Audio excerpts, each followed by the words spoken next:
Hello, pardon my voice. I know I'm croaky. This is White Birch Tarot and Astrology. This is the card reading for the new moon in Gemini.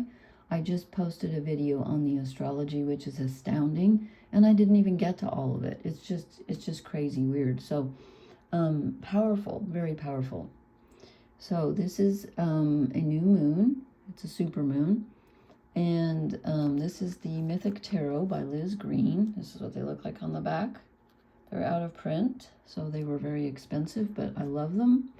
And it's weird because I was going to use this deck, then I sat down, and I was drawn to my little rabbit deck here, Luna Lapin, and I wanted to use them because I haven't used them in ages, but the reading came out crazy. Halfway through, I stopped and thought, no, I'm supposed to use Liz Green because that's what my instinct told me. Anyway, so this is for the new moon is on June 14th, at least here in the States, at 10:34 p.m.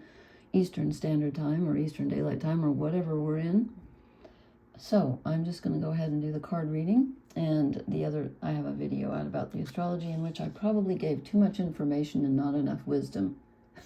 And I'm not to bash anybody who has a lot of Gemini energy, but that can sometimes happen with Gemini. Not that there's anything wrong with information. I love information. Okay, so I'm doing the cross of truth kind of, but I changed some of the meanings. So instead of saying us, I said, it's kind of us, but I said, what's the overall energy? Perhaps I was overly ambitious with my voice here. Pardon me. I have massive allergies. We had almost had a tornado blow my house down tonight. My God, it was scary. So this is the energy of the time, the Seven of Cups. So the new moon, it's in Gemini, and Gemini is about thoughts and thinking because it's an air sign, but the moon is always emotional. It's always water, which is cups. So this is about having many different emotional pulls, many desires, like being emotionally tied to lots of different things and not being sure which one you want to go for. You're like, well, I kind of feel drawn to this and I kind of feel drawn to that, and this person needs my attention and that person does, and we're not sure. And then instead of saying what's behind and what's in front of us, I said, what two energies do we need to balance? What two things are we trying to balance? Because the new moon is the sun and the moon together, and it's about intention and starting a new cycle, but we have to decide what do we want to put our energy towards. So I said, what two things are we kind of balancing out? And I got the Ace of Cups. This is the emotion. So this is about trying to figure out what really fills my cup, what nurtures me in a very fulfilling way, in a very basic way, something that won't tear me in 7 pieces, but something that will, that will really, really touch my heart of hearts. And then we have to balance that with the Two of Wands, which is kind of, it's not really a choice exactly, but it is two energies pulling us in different directions a bit. And there's Chiron, the wounded healer, which is sextiling the new moon. So this is where we balance our desires and our physical energy and, what we're creating, what we're literally doing, trying to decide which way to go, which path to follow. We have to balance that with what feeds our heart. So it's kind of desire versus, it's like emotional desire versus physical desire. What's true for me? If you listen to my video about the astrology, Chiron is massively involved in this. So it's about where we've been wounded, and it's about what we want. But it's got to be emotionally true with a capital T. And then I said, what is the challenge? And I got the Six of Swords, which is moving away from something, leaving something behind. And when we think about a new moon, it is the beginning of a cycle, but all beginnings come on the heels of an ending, because At the new moon, there are 3 nights where we don't see the moon at all. So it is an ending. He's leaving something behind, but he's moving towards something. It's not the 8 of Cups where it's just, I have to leave and my heart is broken. This is, I want to go somewhere. I know where I'm going, but I have to move forward. That's our challenge. And then I said, what's the blessing at this time? And I got the 7 of Wands, which I had to clarify because I was like, okay, here's the verbal arguments that can take place with a lot of Gemini energy. And it's very emotional because it's a moon, the moon in Gemini. So there's some speaking our truth here. And other people are going to do the same, and that can cause some upset, but it's necessary. I clarified that. I said, okay, but what's that for? How does that bless us? Because when we're willing to speak our truth and talk it out with people, hash it out with people, we get something real out of it. We find out, what did that person mean, or why haven't I heard from that person? Well, you got to ask. But then you can get the truth. You can find out, the nuts and bolts of the situation. And when you do that, that helps you with the Ace of Cups, because this is something very real. Now I have the facts. Now I have, again, truth with a capital T, and now I can go for what I want. That helps me decide what do I want. I'm not so confused. Okay. And then I said, this is the card for us, the Queen of Cups. So we need to be in our emotions, let our emotions flow at this time, but don't let them carry us away. We have to be in control of our emotions, and that's probably not the right word.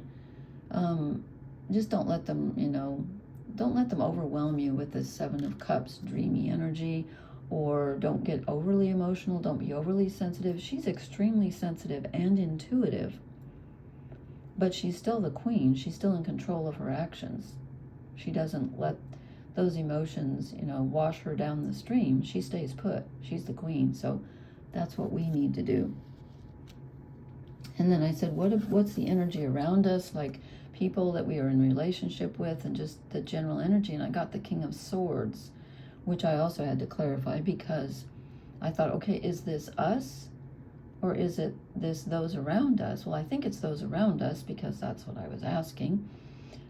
So I don't know if other people are being opinionated, if you're going to be challenged to stand up for yourself. I actually clarified that card too. And I got the Death card. So I think it's about being willing to let go of being right, and being willing to see other people's perspectives on things. But I think it's also about being willing to stand up for our own truth, even if that means something ends, even if it's a relationship or something that we were doing, it's just not suiting us anymore. It's got to be in alignment with our morals and our ethical thoughts, or it's got to go. Yeah.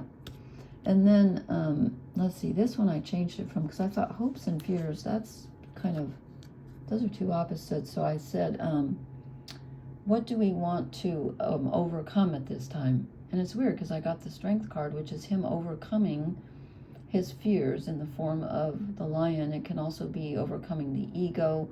I kind of don't like that term, because I don't like to vilify the ego, although, you don't want it to be in control.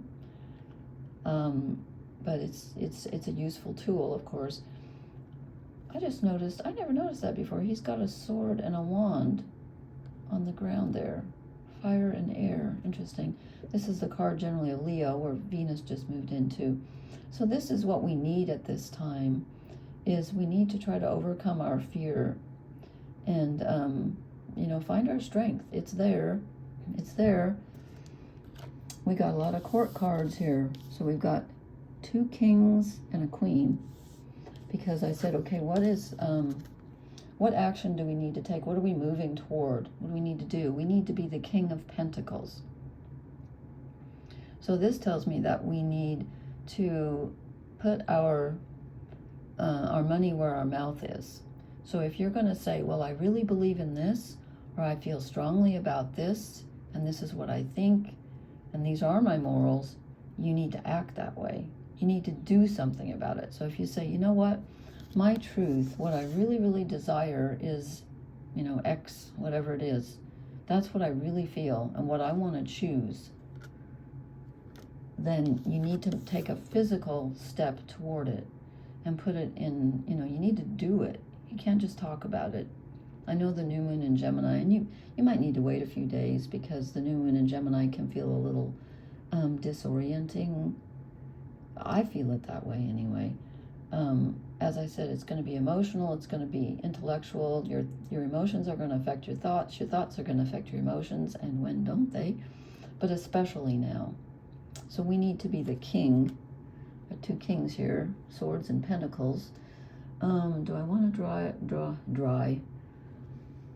I'm going to. I probably shouldn't mess with the fairies, but I'm going to. I'm just going to draw one fairy card. I just have a really strong feeling what's going to come out, so it won't, because that's not the way fairies work. And I just looked at the time on the video, and it was 11:11. Okay, is it you, or is it the one? Oh, really? Interesting. Okay. I think two want to come out. Oh, yeah. Okay. I knew that was going to happen. I didn't get the card, I thought. Okay, I got the song. I'll have to look up the keywords for that because I kind of know that one, but not that well. And we get the Magician. Okay. So this is tricky manifesting energy. This goes great with Gemini because Gemini is ruled by Mercury, who is in the traditional, in the tarot deck, he is the Magician. So I am not surprised about that. Just quickly, let me look up here the keywords for the song, which I believe is a very positive. Attentive awareness, hidden energy, listen with your heart. Okay, well that sounds good. If you draw this card, it may be time to stop and listen. Put your hand on something close to you and be aware of what you feel. Awareness and connection are so important. Relationships falter when connections are lost and energies are blocked. If you feel that a relationship is stuck, try listening for the song of the other person. Pay attention. That is one of the most important lessons that Fairy has to teach us. Pay attention and the energy will start to flow again. Okay, well, that sounds good. That makes sense to me. And the Magician is fairy, glamour, responsibility, and illusion. Well, we started out with the Seven of Cups. It says, she can make you believe that you are the most fascinating and attractive person in the world. She can make the person you are attracted to feel that way about you too, for a while. But remember, it's an illusion. When she walks away, and she will, she'll take the glamour with her, and you'll be left as you were before she came along. So it's your choice. Take her magic, use it if it helps you, but be ready to take responsibility for yourself and your actions when the glamour wears off. It's kind of like luck, it says. Okay, so I'm saying that with the new moon in Gemini, that's that glimmer of, everything seems possible. So be careful with choices. I wouldn't make any sudden choices, even though it looks like we're going to be considering making choices, and you may have to make some, but just remember to go with your heart on that, and pay attention to other people's songs, okay? And I just want to point out, I don't know if this fits for anybody, but as I was sitting down to do this, that one line from my favorite Pink Floyd song, Comfortably Numb, where he talks about, when I was a child, I caught a fleeting glimpse, and it was the line, out of the corner of my eye. I turned to look, but it was gone. I cannot put my finger on it now. The child has grown, the dream is gone. That struck me very strong, out of the corner of my eye. So perhaps it's about paying very close attention to the small details. Okay. Please leave me a comment. Let me know how this resonated and how you're doing. And please hit the like, share, and subscribe buttons, and I will talk to you later. Thank you for listening. Blessings. Good night.